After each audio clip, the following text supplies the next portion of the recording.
Cześć, witam na kanale HardReset. W tym odcinku pokażę Ci, jak zresetować aplikację kalendarza na telefonie Pixel 11 Pro. Aby zresetować aplikację kalendarza na tym telefonie, będziemy musieli przejść do jego ustawień. Następnie musimy poszukać tutaj zakładki Aplikacje. Gdy ją znajdziemy, przechodzimy do niej oraz możemy tutaj już znaleźć naszą aplikację kalendarza w niedawno używanych aplikacjach. Wtedy można ją wybrać. Jeżeli jej nie widzimy, naciskamy Zobacz wszystkie i ilość aplikacji.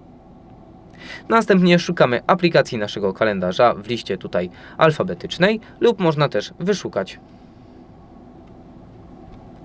Gdy już przejdziemy do naszej aplikacji, wybieramy pamięć wewnętrzna i podręczna. W tym miejscu możemy wyczyścić pamięć podręczną lub wyczyścić wszystkie dane naszej aplikacji. Jeżeli wideo było dla Ciebie pomocne, zostaw łapkę w górę oraz subskrypcję. Z mojej strony to tyle, ja się żegnam, cześć!